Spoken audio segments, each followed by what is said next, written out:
the question is, at this point, with our scientific knowledge today, is promoting fossil fuels acceptable?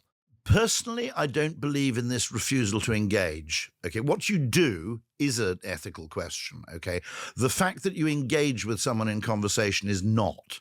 Do you genuinely think that there's a way to get to this point that you aspire to without going through a kind of messy intermediate phase of? No, but apart from anything else, it requires. So when you say messy intermediate phase, I don't remotely disagree with that. We are going to have, and there's going to be gas and oil and coal and so on used for decades. That's not the issue. The issue is whether we should be actively promoting it.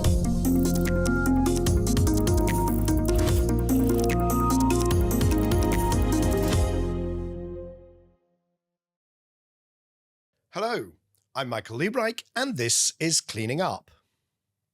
One of the great challenges of climate action is getting people to change their behaviour. We've surely reached the point where most people understand what they would need to do to reduce their carbon footprint. They would need to change their vehicle, perhaps for an electric vehicle, upgrade to electric heating, maybe a heat pump in their home, fly less, eat less meat, and so on. And yet, they don't do it. My guest today is an expert in how to change human behaviour, how to sell them different services and different products. Rory Sutherland is Vice Chair of Ogilvy UK, the advertising agency, and he's the founder of their behavioural science unit. He's also the author of this book, Alchemy, which is all about how to work with human psychology to achieve your goals in the market. Please welcome Rory Sutherland to Cleaning Up. Rory, thank you so much for joining us here today on Cleaning Up. Oh, it's a pleasure. Great honour. Very good. Now, we'll start in the traditional way. Could you explain who you are, what you do, but the short version? I'm the Vice Chairman of the advertising agency Ogilvy in London. I also founded a behavioural science practice within the agency. I write occasionally for The Spectator. And I suppose I describe myself sometimes as a behavioural science impresario. I'm not a behavioural scientist per se, but I do everything I can to raise the stature and salience of psychological and behavioural solutions in, well, pretty much every realm of both commercial and government life. I'm glad you described yourself as the behavioural science impresario, because I was going to accuse you of taking the academic work of people like Daniel Kahneman, Jonathan Haidt, Dan Ariely, and sort of using it for nefarious corporate goals, to flog stuff. That is the long-term plan, obviously. But, I mean, it's worth noting, by the way, there probably is a problem that generally, just as in Milton, the devil has all the best tunes, there is an element where slightly shady people, including actually possibly psychopaths, are disproportionately good at marketing and persuasion. So at the very least, if you popularize these techniques and make them more widely known, it does actually help people protect against them when they're used for malign reasons. There's a tendency to assume that marketing of necessity must be misleading or in some way encouraging people to do things they otherwise wouldn't have done, because there's this fundamental lie from economics that people left to their own devices have kind of perfect utility functions, okay? They know, regardless of context, exactly what it is that will most benefit them. So the idea is marketing must be interfering with that pure process. This is utter nonsense, okay? One of the most important things to understand is a lot of people go, well, you need marketing when you don't have a very good idea and you need to add a bit of magic fairy dust. If you go back through history, well, the best idea that anybody ever had, conceivably, is the smallpox vaccine. And you look actually at the history, I kind of naively assumed that Jenner comes up with the vaccination against smallpox and everybody goes, fantastic, Ed, great work, we're all off to vaccinate our kids, well done, have a knighthood and a stack of money. In fact, he had to spend his whole life fighting against habit, religious opposition, vested interests in the variolation business who saw that they'd lose out if Jenner's vaccination became more popular. Practically every significant idea requires marketing simply because behavioural change isn't the natural mode of human beings. Our default mode, if you like, is habit and social copying. do what I did before, do what everybody else did. And then thirdly, it's come up with a post-rationalization for why what I've always done has been the right thing all along. So those seem to be three really powerful forces that resist, effectively, they're kind of frictional forces in human behavior. Right, well, we got stuck straight in there. Okay, yeah, sorry, that was a bit of a... Which was great because you've done a few things there. So we are recording this 1 week after the US election, in which two extraordinary marketers, I don't want to call them psychopaths on this show, but have pulled off quite an extraordinary coup, right? With Donald Trump and Elon Musk, both, you could say are examples of how, you were saying that sort of the shady characters have got all the best tunes, but you also went into quite a long sort of, I don't want to call it rant, but an explanation of why an exposition of why marketing is not inherently evil. And I agree with that. I mean, I didn't push you on that, but it's quite good that you've proactively said marketing actually can be used to inoculate people against... We'll come to this later, but you could argue that the best idea with the worst marketing, if you had to make a list of those things, nuclear power generation would have to come fairly high up the list. In other words, something which is probably fundamentally a pretty good idea and an essential part of our future. The fact that there is automatic opposition to all kinds of things that simply involve perhaps people admitting they were wrong, people who have a very big reputational sunk cost in the opposite opinion. Okay, once you understand that, you realize that, don't get me wrong, what I'm not suggesting is that climate change is so simple that there are very simple, purely psychological solutions. I'm just saying that if you want to solve the big Sudoku of climate change, which is immensely complicated, okay, with huge quantities of unintended consequences, etc., I don't think you'll do it without putting psychology on the table from the get-go. And it tends to be used, marketing tends to be used at the end. In other words, the economists or the engineers or the lawyers do the serious grown-up stuff at the beginning and then hand over, once all the decisions have been made, to a bunch of marketers who do the colouring in.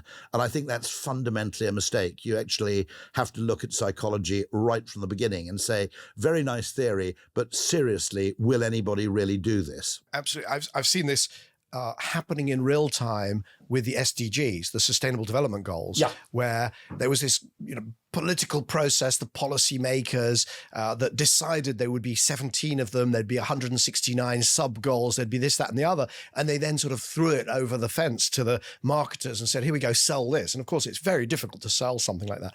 But let's do this because I'm going to take as a starting point the book, right? Of course, Alchemy. absolutely, yeah. And in that, and this is where you sort of lay out your stall that says that people are not just kind of logical calculators. And in fact, it's your thesis is that it's a good thing in many cases that they're not logical calculators.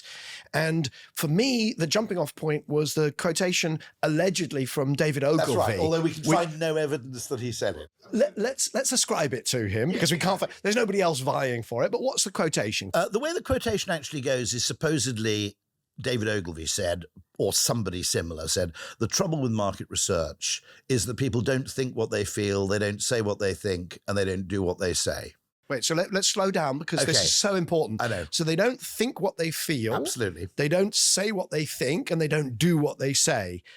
Bluntly, there is a famous thing called the intention-action gap, which is you will research people and you will find all kinds of well-meaning intentions that they will give you, including perhaps voting for the Democratic candidate, which they don't actually do when it comes to the point of action. And that's really partly because, I don't want to sort of take on the mantle of a brain scientist, but there are large parts of our behaviour which are governed by parts of the brain which aren't really sometimes described as opaque to introspection. In other words, we think we know why we're doing things, okay? Or we have a lovely, what you might call reverse engineered rational explanation for why we did something, but the real reason, I'll give you a comic example, which I think is comic, okay, which is if we're being completely honest with ourselves, okay, the reason we go to bottle banks is not really because we care massively about recycling glass, but just because the act of smashing bottles inside a large metal container is kind of cathartic and enjoyable. Now, that's, by the way, not totally irrelevant, by the way, as an insight, which is if we can make, benign activities just a little bit more enjoyable, just a little bit more emotionally rewarding to the monkey brain, maybe that's, not a bad solution. And there's an example that you use in the book, which is very striking, which is, why do people brush their teeth? And the official reason, you're absolutely right, is dental hygiene. Everybody says it's dental hygiene. Absolutely right. It's dental hygiene. Of course, it's, I want to avoid plaque and tooth decay and gum disease. But if you look at people's real behavior, logically, when do we clean our teeth? Well, first thing in the morning, unless we've just got Zoom calls, in which case we don't bother, okay? Before a date, almost certainly. Before sex, well, in the early stages of a relationship, okay? Okay, what I'm saying is that our motivation deep down for cleaning our teeth is probably more to do with fear of bad breath than it is long-term concerns for dental hygiene. And we know this because toothpaste it's always mint. It's always mint. A lot of people don't like mint. There's a large proportion of people who never buy mints, and yet all toothpaste is mint-flavoured, and the probable reason is it reassures you that your mouth is clean and fresh smelling. And so, that's one of those interesting things where, now, you could argue, and I might, if you're a consequentialist, well, the reason why people do things doesn't really matter. In fact, there's an extreme argument that says it's best not to use up people's reserves of altruism if you don't have to. By which I mean, if you can find a selfish reason for people to do an altruistic thing, fine. And then they can save their altruism for something a bit more painful. Now, we're going to get onto lots of examples in the climate space. Yeah. So, for instance, if your electric car accelerates really fast, then you don't ask people to make a sacrifice to have an electric car. That's going to be, you're not taxing them sort of psychologically to switch to electric in that situation. By the way, a very interesting point about electric cars, which I wouldn't make the point of, which is that the problem, or at least the stated problem, is range anxiety. Actually, if you think about it, quite rightly, billions are being spent trying to increase range by getting better batteries which can charge faster or store more energy per kilogram. In the short to medium term, it's a hell of a lot cheaper to reduce anxiety than it is to increase range. And by the way, I think there are a lot of people who should never have an electric car. This is one of the reasons I don't like government targets. If you are, let's say, someone retired who lives in the country who drives 26 miles a week to the shops, to be honest, your having an electric car is a waste of a good battery, unless it can be used for storage in some other way, okay?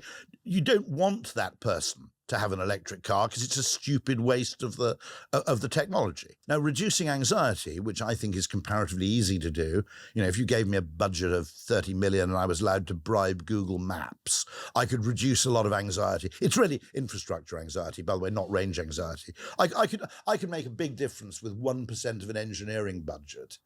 Along with a bunch of other behavioural people, we could come up with 30 ideas which stop people being anxious about range. Yeah. Now, let's come back to the specific sort of climate relevant situation, because I just want to touch on, if you like, the infrastructure on which all of those decisions sit, which is, now you have in your book, you call it the 4 S's. So you've got signalling, subconscious hacking, satisficing, and psychophysics, which is a P, not an S, but you get away with it. Can we just go through those? Just give us what is signalling? Why is signalling? Signalling is that we are all advertising ourselves all the time. There's a very good book by Will Storr called The Status Game. I don't think I could do a better job of writing a book on status. Geoffrey Miller earlier wrote a book called The Mating Mind, which is that humans devote just as plants produce petals. We said, a flower is a weed with an advertising budget. And peacocks produce tails. Humans put a huge amount of investment in their behavior to effectively advertising things about themselves. And those things, by the way, tend to be costly because costly signals are more convincing than cheap signals. So an inordinate amount of human activity, including a hell of a lot of consumption, isn't really directed at what an economist would call conventional utility. Okay, it's directed towards effectively displaying something about yourself. Now, Miller would say that's largely about mate selection. I think that's a significant part of it, but also there are all manners of reasons why you might wish to signal status in terms of, for example, simply garnering cooperation or forming coalitions. in the kind of evolutionary environment, there were all kinds of reasons why you might want to signal status, and the argument is this is on the motherboard, it's innate. Now, by the way, it's also important. It's simply important that anybody who wants to understand human behaviour, and I would argue business and government and everything else, understands the signalling instinct. One of the reasons, by the way, it's important in your field is that quite often real-world complex problems are solved obliquely. But there is a very strong urge from people who are charged with a problem, not necessarily to solve the problem, but to signal that they care about it. Okay. Now, when you wish to signal that you care about something, and this applies to governments and businesses, what you tend to do is you tend to do the most obvious thing that they clearly care about this because look how much money they're spending on doing the opposite. Okay. Sometimes that money would be far better spent, but less visibly spent with an oblique solution.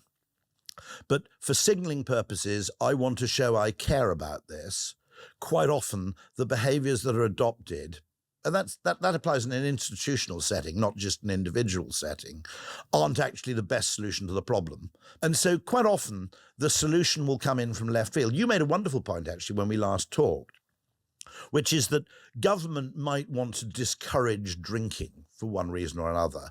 What's utterly peculiar and fascinating is that no alcohol and low alcohol beers have risen to massive prominence through a process we don't fully understand, to be honest. But that seems to be a spontaneous bottom-up solution to a problem which achieved something that actually government could only kind of dream about, which is people go out happily, have 1 pint and then 2 non-alcoholic pints and go home perfectly happy. And, and the subtext here... Kind of fascinating. Right, and the subtext here is that this signalling, so this is one of your 4 S's, and it's inherent to the human nature, and it can be destructive because it's overconsumption. Oh, yeah, absolutely. I'm very struck that in Japan, there's a word called mottainai, which is about the reverence of elegance and saving and reuse.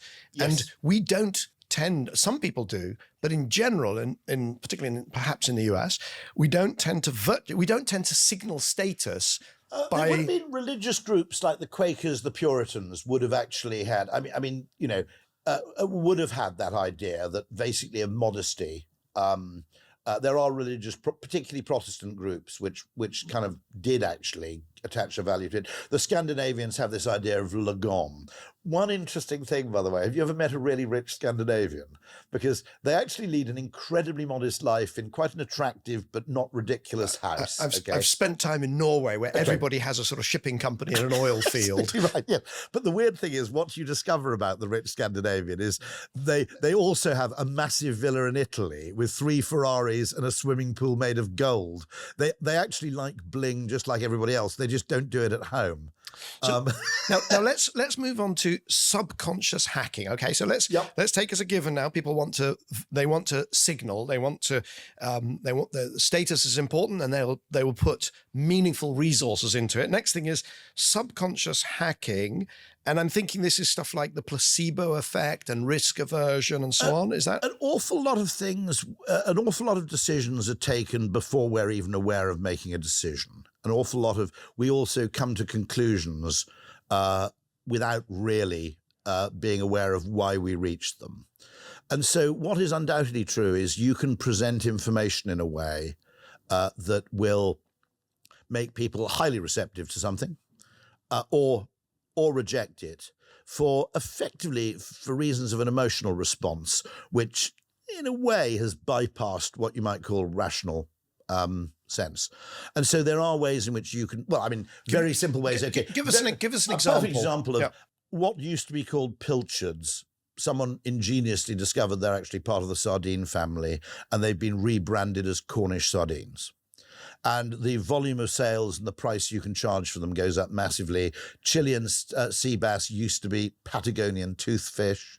There are lots and lots of cases where that literally is a simple rebranding of something which changes people's emotional response for that. To give another nuclear example, since you brought nuclear into it, there's Windscale, where there was a horrendous fire. Now and nuclear is now called Sellafield, which sounds much more sort of, it's got a nice sort of up north ring to it, very reliable. That's a very simple thing, but simply understanding that, understanding how the heuristics that people are using. I'll give you a beautiful example, okay, of this, which is fascinating in a way. This is why it's wonderful working in a behavioural science practice, which is a colleague of mine, Mike Hughes, when working with a television company, pointed out that television companies now faced, true also, I think, of, by the way, mobile phone companies, face a problem in the 5 to 10 years going forwards in getting people to upgrade with the frequency they might have done. And I said, well, why is that? And Mike said, it's the bezel. Okay, there was previously a sign on your mobile phone or your television that it was frankly a bit old, which is it had an 1.5 inch deep. If you checked into a hotel room, you'd look at the TV. Now, you didn't turn the TV on. If the TV had a thick bezel, you'd go, oh, what a crock of shit. You know, they could at least upgrade the TV. And if the TV had virtually no bezel, you went, oh, marvellous television. You had no other information about the television, okay? You hadn't even switched it on, but you reached a judgment based on that. Now, interestingly, you might argue the reason why Apple is introducing somewhat spurious lenses to its phone is that it needs an external signal that you have the latest phone, and without adding a few lenses, no one can actually tell, okay? So you can't just put new, improved, and exactly, hope that people are persuaded. You might argue, because it's always baffled me a little bit, because most mobile phone buyers are not really serious photographers. They take they mostly take selfies with a camera that's on the opposite side to all those lenses. What's going on there may be an attempt to actually effectively replace the bezel as a signal of effectively a signal of obsolescence. Let's move on. So that's subconscious. So we do things for reasons we don't fully understand. Satisficing, and I think this is one that's very important because this is to do with risk aversion. So a large part, I simply explain this quite often with the reason McDonald's is the most successful restaurant in the world isn't because it's very, very good. It's because it's incredibly good at not being bad. Same with Starbucks. Same with Starbucks. You never get a bad cup of coffee, but you'll never have a fantastic cup of coffee either. No. But I mean, funnily enough, I'm actually a defender. I mean, we all have our opinions, but actually a large part of what we're trying to do is actually not optimization, it's variance reduction. And I think economics gets that wrong. I mean, economics gets everything wrong, in my view, as an attempt to actually model and predict human behavior. The assumptions it makes are absurd. You know, perfect information, perfect trust, you know, a known stable utility function. I mean, come on, right? Okay, that is merely a complete contrivance designed to make economics mathematically tractable. It's not a real basis for understanding human motivation at all, or predicting human behavior. Now, humans have evolved to satisfice because they don't want to die. It's a very bad evolutionary move to exit the gene pool, particularly before you've reproduced. And consequently, humans make a lot of decisions from the basis of what's the worst that can happen. Minimize the worst case scenario. And once you understand that, I'll give you a classic example, okay? The sale of solar panels. I would totally happily go and spend £2,000 on solar panels tomorrow. Let's say they could trickle charge my car, or they could just reduce my electricity bill for a bit and I could mess around with the app and have a bit of fun. And then once I liked it, next year I'd buy £2,000 more. What they ask you to do is effectively cover your roof with them, punt £25,000 on something which may end up not working, and with a 2% chance that the people do structural damage to your roof. Once you understand that worst case scenario modelling of the instinctive human brain, you realise this is a bit of a non-starter. If you get a heat pump, they ask you to rip out your boiler, correct? If you want I think a government subsidy for installing a heat pump, one condition of that is you remove your gas central heating. Fundamentally, okay, it would be perfectly sensible if you said you can keep your gas central heating, you can have a subsidy for the heat pump, but you just have to sign a thing saying your gas from now on is 5 times as expensive. So you have a real incentive. That one's quite hard to do from an engineering perspective. You've got two systems that are going to, I thought they're a hybrid. I thought they're a hybrid. There are hybrid, Okay. but they're kind of designed to be hybrid. They're not just two completely separate systems all trying to cram into the same What little about an air-to-air room. heat pump? Why those are not, in a sense, supported or subsidized in the same way is a whole story. Well, okay, because that's the easiest thing to... My brother's doing this, so he's a physicist, and so he knows all the shit about, heat pumps. Coefficients of performance, they're Thank you, called. There we go. Those are the words you're looking for. Family show. Right? And he's one room at a time, or occasionally 2 or 3 rooms at a time, he's installing air conditioning units, which 95% of the time are used for effectively heating rather than cooling. And he's keeping his oil boiler in reserve for a massively cold spell, okay? And then I said to him, well, why don't you get a subsidy for that? And he said, well, they don't like subsidizing air conditioning units because they're frightened that people will use them as cooling units, and that will increase energy consumption. It will, but of course... It's Britain, mate. Well, but also it'll do that. That's a fair argument in southern Italy. Right? No, even in the UK, it's fine because we've already got 3 or 4, 5% of our power in the summer is provided by solar, which is exactly at the right time to run a cooling unit. And incidentally, we also have brick or stone homes for the most part, okay? So it's got to be pretty hot for a few days before you have trouble sleeping. We have a bit of a buffer. Now, there is no reason whatsoever, if you asked my brother to rip out his existing boiler and demanded that he dig up his garden and install loads of piping, there's not a chance in hell he would have done that. So all I'm saying is that at some point in solving the Sudoku of climate change, someone early on has got to be asking the question, before we effectively set a load of targets or norms, we've got to ask the question, will people humanly be prepared to do this? And specifically, though, satisficing is you've got to get above a certain, you've got to eliminate the downside. You don't have to shoot for the best upside. There's a similar guy, there's a guy called Arvind Chabra who says the same thing about investing, which is that his theory about investing is that it's not expected wealth maximization over time, that all human beings are trying to do 3 things. First one is don't go bankrupt, don't go extinct. So avoidance of catastrophe. Second thing is what you might call incremental wealth generation through progressive improvement. And the third thing is trying to get lucky. Right. Which is effectively exposing yourself to the opportunities of asymmetric upside. And actually what differs between people is not everybody's doing 3 of those things. It's the ratio of the 3 that varies with age, existing wealth, and everything else. Much more interesting model of human motivation than the standard one, by the way. Let's move on to the 4th S, which is actually a P, psychophysics. What is that? So, very simple thing, which is Americans know this. I rather like the fact that American weather forecasts have the temperature, which is as measured by physicists, and then feels like.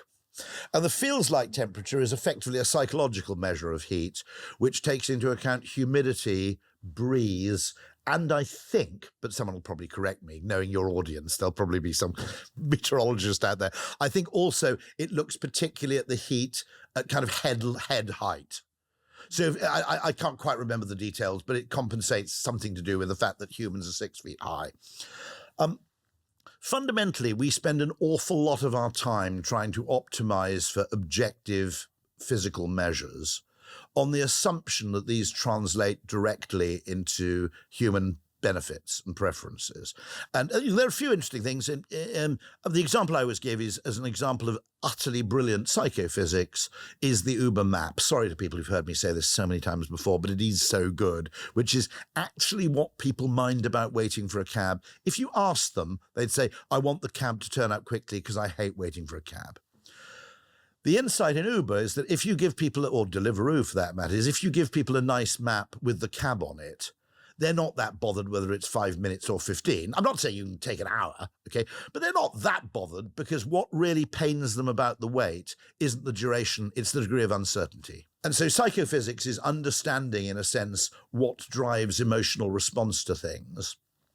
And what drives our emotional response is, the reason I call it hacking is there are gloriously clever and ingenious psychological solutions where you can actually spend very little and make someone feel great. Okay? The example I love of this is elevators. You have a hotel, your lifts are too slow. What do? Invest huge amounts in new lifts, or put a mirror in between the two elevators so exactly. people can spend the time waiting for the lift, either in, mild voyeurism or grooming activities or whatever. And it's even better in the US now because you just put a weird screen with stock prices on. And Americans, for some weird reason, as long as they can look at the NASDAQ, are never bored. But no, absolutely right. I mean, in my world, what used to be my world of skiing, of course, what they then did is tinted the mirrors, had it sponsored by Pisbuin, the suntan lotion people, and people absolutely happy. They'd stand and look at themselves looking nice and brown forever. So it exaggerated the tan, and so people were effectively just appealed to people's narcissism. Absolutely. So there's a lovely story which is told about Winston Churchill, which is he's at a banquet in the mid-50s, or shortly, I think, after the Queen took the throne. He's, of course, newly Prime Minister again, and there's a Commonwealth and Empire banquet at Buckingham Palace, and someone comes up to Churchill and says, we've got a bit of a problem because one of the heads of state, we don't know who it is, has actually stolen one of the pepper pots, I think it is. Now, that sounds pretty trivial. It wouldn't really matter if that were at a normal restaurant, but apparently they're solid gold and they date back to George III, and it's a bit of a problem. So they go, well, what the hell do we do? Because we can't really accuse them straight off. How on earth do we get them to return the pepper pot without creating a diplomatic incident? It's a standard kind of... Now, in the world of physics, trade-offs are hard to resolve, okay? In the world of psychology, paradoxes can be resolved. What Churchill does, apparently, when I regard this as an absolute act of genius, okay, is he says, don't worry, I'll take care of this. He picks up the matching salt shaker, puts it in his top pocket, waits for the head of state to be, standing more or less alone and unobserved, and sidles up to her, pulls the salt shaker out of his top pocket and says, I think we've both been spotted. We better put these back. Now, the genius of that, if you think about it, I mean, could I have thought of that? And the answer I've come to is that given 6 months, I might have come up with it. The genius of a man who can come up with that in the spot, which is if you portray yourself not as an accuser, but as a fellow offender, the whole nature of that social exchange is completely different. One of the joys of psychology is precisely that it doesn't obey the laws of physics. It isn't linear. Actually, trade-offs, you can turn a negative into a positive. Stella Artois, reassuringly expensive. Guinness, good things come to those who wait. Avis, we're number 2, so we try harder. You can actually turn a weakness into a strength using that kind of ingenuity. Cleaning Up is brought to you by the members of our leadership circle. That is Actis, Ecopragma Capital, EDP of Portugal, Euroelectric, the Gilardini Foundation, KKR, National Grid, Octopus Energy, Quadrature Climate Foundation, SDCL, and Wärtsilä. For more information on the Leadership Circle, please visit cleaningup.live. That's cleaningup.live. If you're enjoying Cleaning Up, please make sure that you subscribe on YouTube or your favorite podcast platform and leave us a review. That really helps other people to find us. Please recommend Cleaning Up to your friends and colleagues and sign up for our free newsletter at cleaninguppod.substack.com. That's cleaninguppod.substack.com. I want to do a rapid fire round if we could. And I do mean I would like to kind of keep it nice and rapid. And this is where I get to abuse having the head of the founder of the behavioural science practice of Ogilvy here. And I'm going to get free advice, free ideas. So how would you sell? Crikey. How would you sell public transport? Okay, this is very interesting. I have to say that one thing that annoys me about the environmental movement is it automatically assumes the demise of the car. Now, ultimately, let's call it the car-like object, which is a vehicle that someone drives themselves or at least commandeers, and which moves around at a time to suit the passenger and leaves at a, from a place they want to leave to a place they want to go. Okay. One of the things that Pete Dyson and I effectively reached an accommodation about, which is, I'm a car lover and he's a massive triathlete, an incredibly enthusiastic cyclist. Pete Dyson, you have to explain. He's my co-author of Transport for Humans. Thank you. And we both come at this from opposite sides of the fence, but we both agreed about one massive thing, which is what you need to do first is increase people's repertoire of transport use. So there are a hell of a lot of people. There are various businesses, broadly speaking, this would be true of, say, Ocado or supermarket home delivery. If you can get people to do it 3 or 4 times, it then forms part of their repertoire of behaviours in perpetuity. Now, that's not to say that once you've used Ocado 4 times, you never go to a shop. It simply says you consider it as an alternative. And so one of the most, my suggestion for this, by the way, is that you put up the card tax disc by £100, okay? But you give people in return £150 worth of public transport vouchers, which is to say it's absolutely fine to use a car, but it's not fine to use a car habitually without considering other alternatives. And this is why I think there was such a pushback by opponents of cyclists and cycle lanes after COVID, because so many people because they didn't want to go on public transport, they'd suddenly tried walking and cycling, and it was absolutely vital to sort of return that behavior to the pre-COVID status. I mean, the problem would be if you wanted to genuinely get rid of the car. Well, first of all, there's a massive business problem with delivery of goods and services. Secondly, you'd have to relocate about 1/3 of Britain's housing stock. Okay. Now, if you want a really slow and inefficient way to solve climate change, that's probably it. Let's move on from public transport. But if you can, what's the phrase? A successful country isn't one where the poor have cars, it's one where the rich use public transport. I entirely agree that we should educate people to making much more intelligent use of the different transport repertoires. And therefore, there is a large proportion of people, perhaps 50% of the UK population, who are what's called rail rejectors.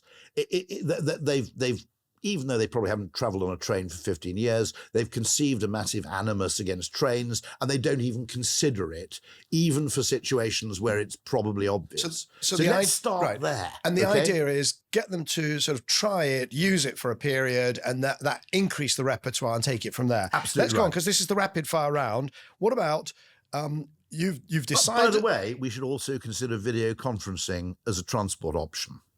Okay? Absolutely. So let's actually broaden our. Now, one of the problems is you've got to. I actually said, look, for the price of a few miles of motorway, you could give the entire UK population premium Zoom. And I spoke to Zoom, expecting them to go, yeah, and their idea of actually selling to a nation interested them. They didn't reject this, and the price you'd get would be really, really good. Now, interestingly, why does that not happen? And the answer is it's because it's called the Department for Transport, not the Department of stopping people moving around so much. And one of the things, okay, I'm going to be really careful here because we probably have airline clients. Actually, one way in which you once mentioned the phrase, fun per ton.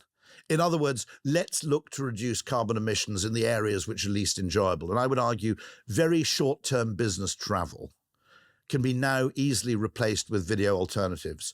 And I also, if I'm being absolutely honest, one thing I would quite like to see would be a high level of taxation on what you might call short duration trips by air. I don't think city breaks are all that great. I think they're done for bragging reasons. Do people really enjoy a city break? Rory, I'm going to just break in here, right? Hang on a second, because you're disappointing me here, right? No, let me tell you why.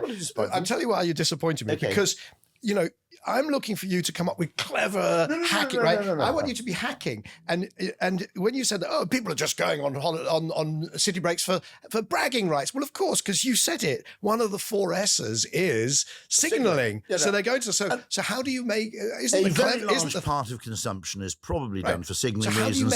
And you could argue that it's a negative sum game. Not a signaling benefit. So when you go on a city break, everybody says, you're some kind of loser. There is a Swedish word, isn't there, called flygskam or something, which means flight shame. Flight shaming. And there's a corresponding word which is train brag. It isn't train brag, but it's something like that in Swedish, which is that effectively you change the status currency, so it's higher status, it's higher status to arrive in Amsterdam by train on the Eurostar than it is to fly in. It's called the staycation.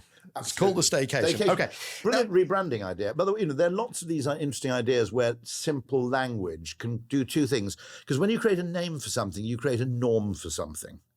Downsizing in terms of elderly people moving into smaller homes. Okay. If you say, we're empty nesters at the moment, so we decided to downsize, it sounds like a choice. Without that phrase, it looks like a compromise. You've been forced to move out of your house because you couldn't afford it. So you can undoubtedly normalize benign behaviors by giving them a name exactly like staycation. Yeah. Now, before we finish, I want to just move on to one other topic, and that is, we've been talking about how you use these techniques. Yep. Your behavioral techniques, your impresarioing, using these behavioral techniques. Just go back one tiny stage, okay? All I'm saying, I'm not suggesting ultimately the vaccination problem with Jenner was solved because in the middle of the 19th century, they mandated smallpox vaccines with a mandate that I think continued until the 1970s when it was effectively eradicated. My simple contention is you have legal mechanisms to get people to do things. You have economic mechanisms which tend to revolve around incentives or bribing people. And then you also have persuasion. You have, hacking. Seduction, hacking. Yeah. Okay. Now, my only argument is we should try persuasion first. Okay. Now, just to give one example, simply encouraging people and giving them information to put on dishwasher, washing machine, tumble dryer later in the evening when they're probably nuclear powered to a degree rather than at peak times. Now, maybe you don't even need economic incentives to get people to do that. Maybe it can be a point scheme. I think Octopoints is being developed. Maybe it can just be asking nicely. Shouldn't we try that first? There's also a problem, by the way. Let me explain why persuasion is better than the other 2 mechanisms, where it is possible, which is the great thing about persuasion is if you have a good reason not to be persuaded, it doesn't punish you. Now, let me give you a great example of this.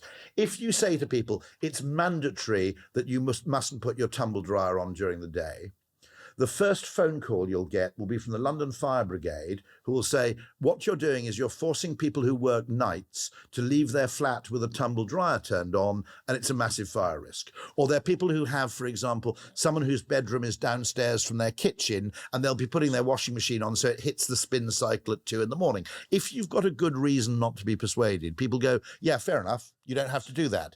Now, with economic or other incentives, they tend to be broad brush and crude. So you won't find me disagreeing. It was actually one of the reasons why I pulled you up, because you got into banning weekend breaks. You seem to be going down that route. Which was, I said you could tax shorter stay journeys on the basis that everybody's we live in a shit climate. Everybody's kind of entitled to a week or 2 in Spain. Give people a break, right?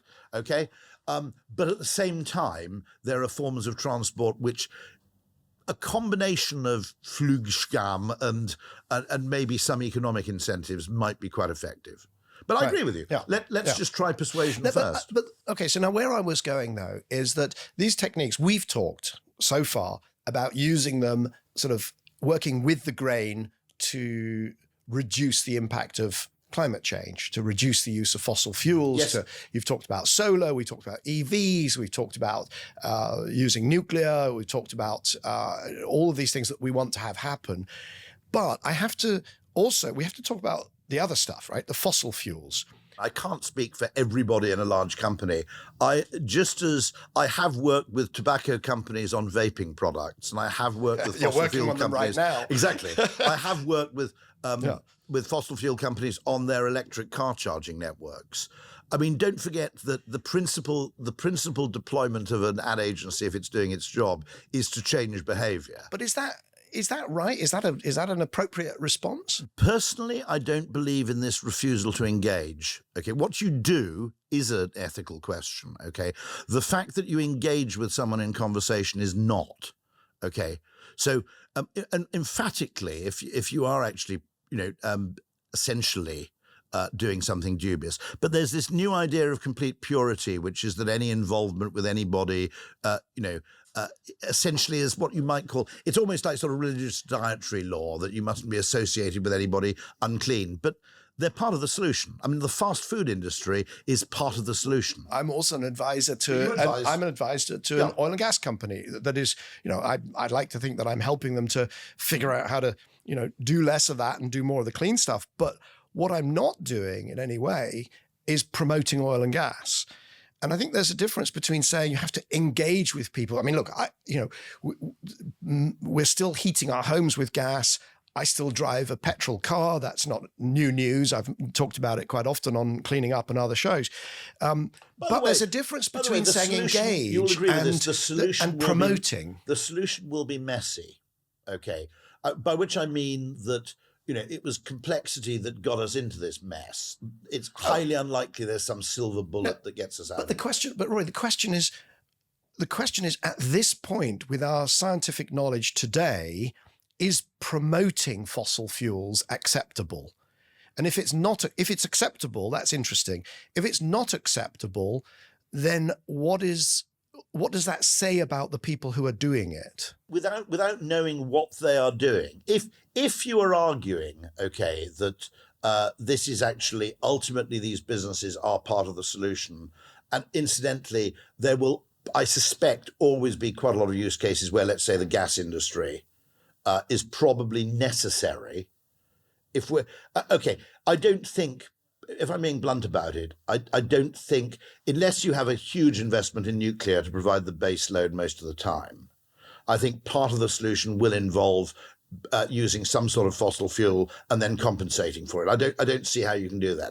I mean, there's an even tougher question, which is, given that although the UK is probably responsible for 5% of carbon emissions, historically over time, at present it's about 1%. Norway is probably 0.1% or whatever. Is the best use for an ingenious, developed country to continue to make money from these things, i.e. not tank your economy, and invest disproportionately in an idea that would be applicable universly that will help solve the problem? But that's we have a comparative advantage in R&D with respect in the UK, right? But you've jumped from saying we shouldn't ban things, and we shouldn't go cold turkey on fossil. Right? That's very different from saying that we should be promoting it. Just as we have an adversarial legal system, okay, it's an argument that deserves to be heard, because one of the things that's problematic about this discussion, I'm absolutely serious about this, one of the things that's problematic about this discussion is that an awful lot of the conversation is driven by virtue signalling of some kind or another. Not necessarily a bad thing, virtue signalling, by the way, but signalling, as we know, sometimes leads people to positions which are deeply impractical or unattractive. And consequently, do you genuinely think that there's a way to get to this point that you aspire to without going through a kind of messy intermediate phase of... No, but apart from else, it requires... So when you say messy intermediate phase, I don't remotely disagree with that. We are going to have, and there's going to be gas and oil and coal and so on used for decades. That's not the issue. The issue is whether we should be actively promoting it. So Guterres, the Secretary General of the UN, says that oil, gas, coal companies should not be allowed to advertise. Cigarette companies have been banned from advertising. Why is it that we tolerate companies? So BP's and not or campaign, and not or means promoting equally the clean solutions and the fossil that keeps the lights on. Now, the fossil will keep the lights on. I don't argue with that. The question is, should we be normalizing and promoting it? If the alternative is a kind of extremely dogmatic position which is completely untenable and impractical, then yes. Do you see what I mean? I personally, there's a huge danger here. Now, Aesop who I always regard as the first behavioural scientist in Aesop's fables, talked about the boy who cried wolf. And that's someone who uses credibility because they keep saying something which is untrue. There is also an opposite problem, which I think leads to a lot of conspiracy theories, which is the boy who refuses to mention wolves. Okay? Now, what I mean by that is that one of the reasons you can have conspiracy theories about, for example, migration or great replacement theory is because there are certain subjects which the media just refuses to tackle. In other words, they shy away from it. They take an absolute position. They'll refuse to mention, for example, the ethnicity of a criminal. Now, I have a problem with that for a simple reason, which is that there's a famous thing called the Barbara Streisand effect. You probably know of this. Yes. Which is she has a house. It's filmed as part of a kind of a program on coastal erosion, which is available online. She demands that her house is taken off the internet or footage of her house, at which point the number of views of her house goes from 5 to 50,000. And now everyone knows where her house is. If you create a totally imbalanced media environment and a totally imbalanced debate where there are these large areas where you're not allowed to go at all, okay, I think you actually achieve the opposite of that which you aspired to, which is people start believing the whole thing is bullshit, okay, because you refused effectively. When you create it's essentially when you create an imbalanced media diet, it has completely unintended consequences where people start believing the opposite with dangerously high levels of credulity. So how do you deal with the UK gas industry, which has an industry association called the Energy Utilities Alliance, and they have a PR. Nothing to do with me, but PR. No, that one's nothing to do with you. But what they do is they have a campaign, and the agency was rather foolishly boasted about this marvelous campaign, so successful, so many acres of newsprint and media mentions, and the intention was to spark outrage about heat pumps. Is that ethically appropriate in your industry, and what should be done about it? So who funded them, by the way, just for interest? Well, the UK gas industry, via their industry association or directly, a PR company was charged with sparking outrage about heat pumps. And of course, the Telegraph was full of it and so on. By the way, it's an extraordinarily easy thing to do. There's outrage about electric cars. I mean, there's even hostility to air fryers, if you like, right? Okay, so anything new, it is very, very easy to manufacture yes. Completely. Yeah. And is that appropriate when those new things are exactly the things that we need to do? One thing we have to be alert to is where highly well-intentioned activities, including government legislation or indeed economic incentives or disincentives, okay, may actually be counterproductive, which is that if you say there's a government mandate that you have an electric car, the natural reactance of people is to think, so electric cars can't be much good because the government needs to force me to drive one. When if you look at the data, okay, nearly everybody who drives an electric car never goes back. So, it's a vanishingly small percentage of people who, once they make the transition to an electric car, return to an internal combustion engine car. Can I give you an example of a mandate, which you will love, I think? There was a point when the EU, bless them, decided that we must have not powerful vacuum cleaners. Absolutely right, yeah. And the first thing I did the next time I was in Europe was to buy the most powerful vacuum cleaner possible before they were banned. And the reason is I'm convinced that I can vacuum clean more quickly and therefore save electricity, save energy by using a more powerful vacuum cleaner. But mainly a vacuum cleaner is turned on for such a vanishingly small part of the week that the whole thing is a nonsense, okay? I mean, it's possible to actually aggregate all vacuum cleaner use across Europe and claim you can make a difference in this way. But that strikes me as fundamentally insane. A lot of harm has been done to environmentally beneficial products by having environmentally beneficial products which basically aren't much good, and therefore effectively stigmatizing a behavior which you could get people to adopt for entirely self-interested reasons. I mean, electric cars, by the way, on a hell of a lot of dimensions, are simply better cars. Now, I'll get a load of angry people saying, effectively pushing back against this, but it's astonishingly easy, as we saw, by the way, when Jenner comes up with vaccination. Okay, late 18th century. I think Gilray is producing cartoons ridiculing the idea of vaccination, showing people with cows, coming out of them, springing out of their arms. They're turning into cows and growing horns. It's incredibly. By the way, we forget there was this applied to mobile phones. Okay, it applied to. Would I work on a landline campaign? Okay, yes, actually, I think there are reasons to have landlines. But the point I'm making is that I think we have to understand the whole media environment in which people operate. And I think that sparking outrage thing is, I have to say, we need to be alert to this because it's astonishingly easy to do, because there's a chunk of people who are late adopters who love nothing more than fundamentally reverse engineering a justification for their current and past behavior, okay? And essentially then, using it to disparage, even if there are, I would say, remarkably small negatives attached to a new behavior, they will nonetheless ridicule people. I mean, I was abused on Oxford Street for using a mobile phone in 1989. People actually shouted abuse at you from passing cars. So it's very, very easy. There's always this counter-reaction. I'm not sure that a lot of well-intentioned behavior, like not mentioning the alternative, for example, or suppressing alternative points of view, I think that's slightly dangerous with the whole issue. What's your percentage, by the way, your percentage probability that the whole thing is misdirected?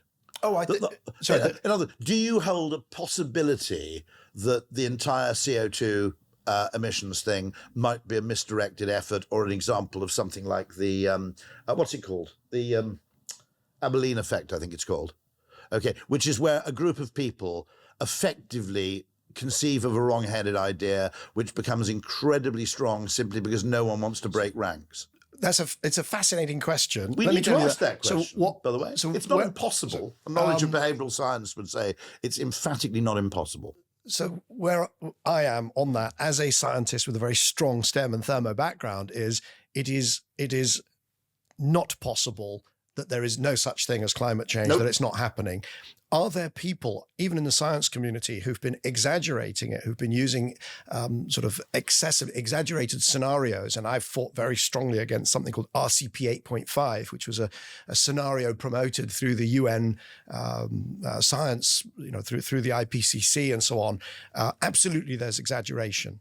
Right, but the chance that we kind of wake up one morning and it was all a bad dream and that is absolutely zero. Absolutely, it is zero. I'm afraid. There is also a component. No, I'll take your word for that.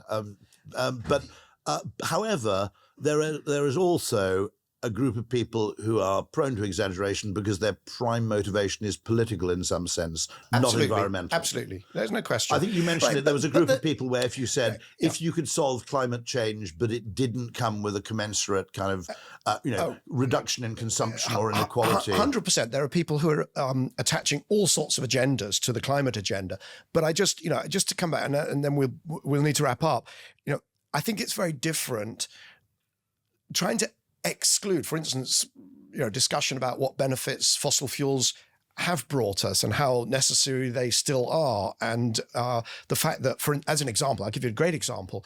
In the global south, cooking with charcoal and firewood and dung is incredibly unhealthy. Yes. And the solution is LPG. Right now, if you wanted to solve that quickly and stop people dying from lung disease, LPG, presumably, which is a fossil fuel, obviously. Presumably, what it is, the particulates and so forth given off by that mode of cooking, yes, attached to the food, and they're carcinogenic. Exactly. Okay, right. But so trying to exclude that as a solution, exclude all concept, would be completely wrong. However, I think what I'm talking about is something quite different when you've got companies that are, promoting spending money, organizations that are spending money on the blanket promotion of in a sense, sort of climate resistance to climate action and the promotion of fossil fuels.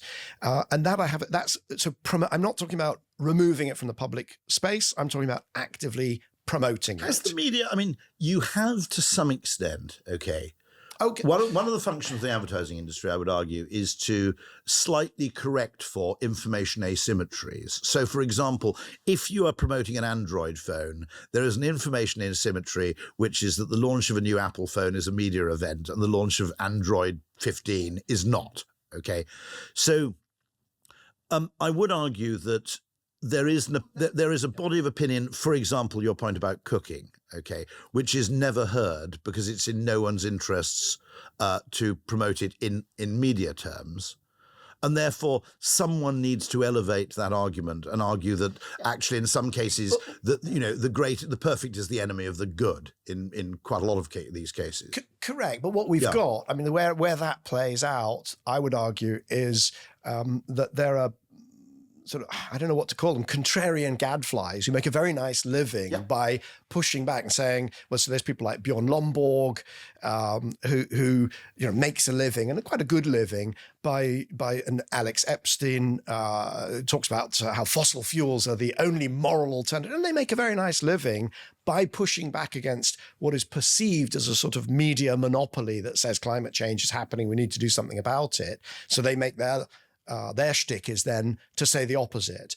There's a guy called Simon Michaud who pushes back against electric vehicles by making absurd assumptions about how many minerals are needed, not just electric vehicles, but also renewables, and then suggests that there aren't enough minerals in the world. It's all nonsense, but it makes a very nice, it gets a lot of coverage. Signaling is a large part of our beliefs are actually contrived to suit our own signaling ends.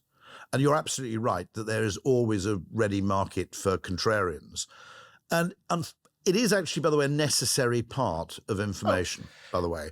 I mean, it is a healthy part of it, just as conspiracy theories are a necessary byproduct of, reasonably free information. Every so often the contrarians are right.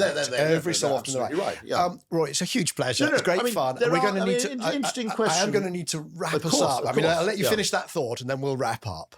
No. I mean, there is an interesting question, which is naturally signaling will lead us to hair-shirted self-sacrifice, which I think appeals disproportionately to a lot of people who are, some forms of consumerism are surprisingly harmless, by the way, interestingly. You can also see, a large trend towards dematerialization happening, which is more and more of people's money is actually spent on things that have no physical manifestation, Netflix being the kind of example. Some part of these problems will actually solve themselves. And a sensible thing, it strikes me as very strange that when you have an accidental benefit like Zoom, okay, it strikes me as strange that one thing that would strike me as sensible is not necessarily to fight against things, but to take things that are already working and build on them further. And it strikes me as strange that every now and then, extraordinarily lucky things fall into our lap. I think economics is obsessed with trade-offs, and we have this natural mindset, which is magic can't happen. But penicillin, vaccination, okay, they're basically, unqualified goods. And what ratio, by the way, we should spend in terms of fighting things through kind of what you might call signaling self-denial, and what proportion we should devote to maximizing innovations of that kind in the pursuit of solving this problem is a worthwhile debate to have, by the way.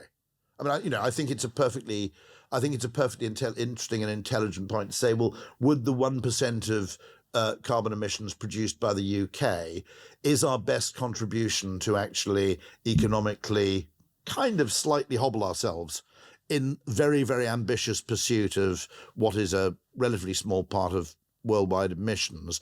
Or should we actually have slightly cheaper energy and invest the surplus in R&D where we have a comparative advantage? That's a question worth asking, isn't it? Wouldn't you say? As is the question of whether we would have an octopus if we didn't have a home market for octopus's services. Well, okay, let me end on that, which is my final marketing point. Okay, which is, I think octopus is brilliant. I think it's also a really interesting idea because it is a business that acknowledges that human behavior, changing behavior and incentivizing different behaviors has an important role to play, even if it's just time shift, by the way, has a really important part to play in solving this problem. But I would jokingly say to Greg, if you'd called yourself greentech.com and not had a pink octopus as a logo, you'd probably have about 20,000 customers. that I know it pains people with a scientific or STEM background to have to acknowledge the extraordinary effect that psychology and branding and marketing can have on behavior. But the thing is that we didn't really evolve with a sense of proportion. I hate to say that. Maybe it'd be, maybe things would be more rational or neater if we had. But effectively, the way we perceive the world is not optimized for objectivity. I think on that note, we're going to wrap up. You've made a strong case for a little bit of alchemy that's needed in this, in all of these areas that we talked about around climate change. So thank you very much for your time here today. No. Interesting. Fantastic. So that was Rory Sutherland, Vice Chair of Ogilvy UK, the advertising agency, founder of their behavioural science unit, and also author of several books, including Alchemy on human psychology and selling things. As always, we'll put links in the show notes to resources you might find useful. So that's, of course, Rory's book, but also episodes on similar subjects. John Marshall of the Potential Energy Coalition on how to sell climate action using love and the sense of loss, and also Lily Cole on her journey from supermodel to climate communicator. And with that, I'd like to thank the team behind the scenes and also hope that you join us at this time next week for another episode of Cleaning Up. Cleaning Up is brought to you by the members of our leadership circle.